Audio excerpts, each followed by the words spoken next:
So we're talking a lot these days about reclamation of sacred spaces. And we probably the first example was of Ayodhya. Kashi has gained a lot of momentum. Mathura is probably next in line. And people, a lot of critics of the reclamation movement are asking, where will this stop?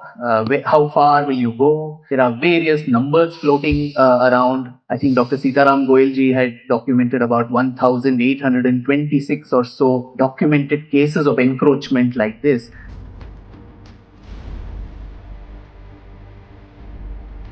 Some people say 20,000 temples, 40,000 temples. Is it even feasible to reclaim all of this?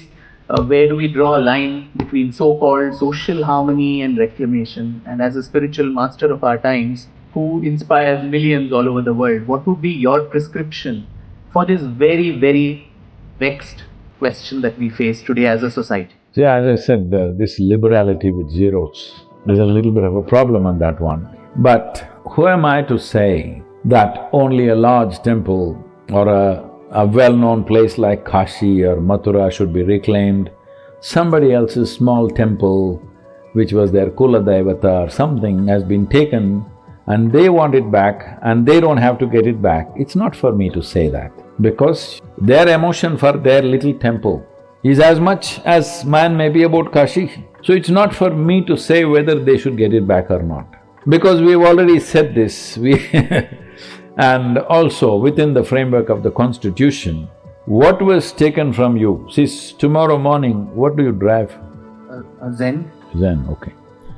So, maybe you think it'll give you wisdom. Hasn't so far. I've been trying. So, suppose you are driving something really worthwhile,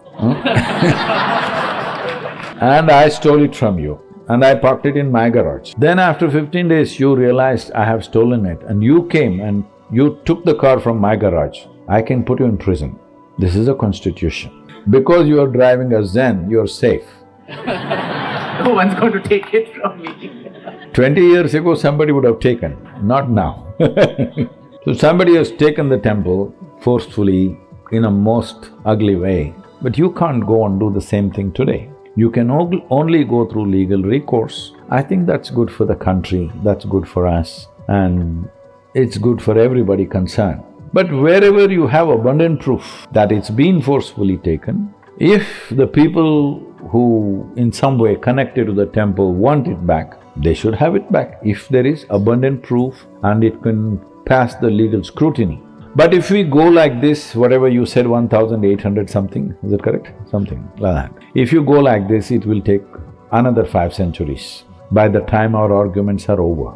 So I feel it's best we set up some kind of a commission or a tribunal which includes everybody. It need not be just people who belong to this faith or that faith. Scientific minds who know how to study proof and documentation and make up your mind, this many should go, this many cannot go. Once for all it must be done in the next 2 to 3 years' time. Otherwise, this wound will be scratched again and again and again. First of all, we must understand, this is not against anybody. Reclamation of a civilizational… something of civilizational value is not against anybody. For example, see, beneath your house garden, suppose we find some Harappa or Mohenjo-daro kind of thing, we will take your house. I will not allow excavation beneath my house. Whether you like it or not, we will take it. So it is not against you, I am saying. You just lost your house, that's all. But we may give you another house elsewhere. But anything that is of civilizational reclamation everywhere in the world is not considered to be against somebody. It is just that something of significant aspect of civilizational history is always taken back everywhere.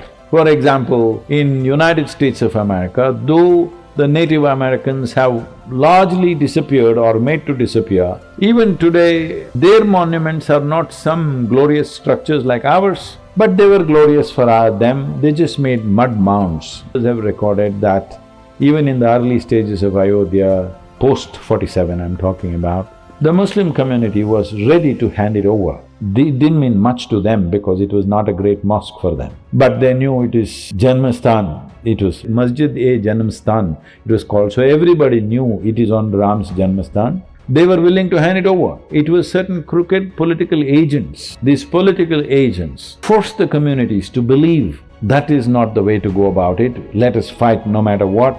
Anyway, we are with you, government is with you, so we'll do this, we'll do that. So unfortunate realities have happened in the past. This is the nature of who we are, no matter what happened to us yesterday. Because our icons are like this. You worship Rama, he kills his enemy. Enemy, not just a political enemy, somebody who kidnaps your wife and tries to force her into becoming his wife. With such a man, he fights a battle. Well, he wins. He could have lost. See, of course, today you believe he cannot lose. No, battle means anybody can lose, all right? Anybody can lose. He won, fortunately. But when he came back, he goes into 1 year of repentance for killing an enemy. This is the kind of culture and civilization we've had. That means no matter what we have to do, some karma we have to do, we will do, but without any bitterness in our heart. No matter what somebody did to us, well, we keep our distance if they're not good to us, but there is no bitterness in our heart.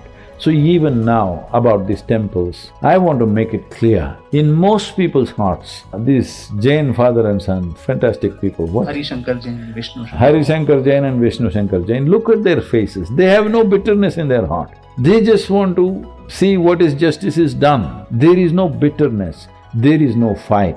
Reclamation of civilization is not a fight. When it happens, we will celebrate. It is not victory, it is just a celebration. So, having said that, I don't think most of the minority community has any issue except these illegitimate leaders who have somehow placed themselves and their voices have become reasonably heard.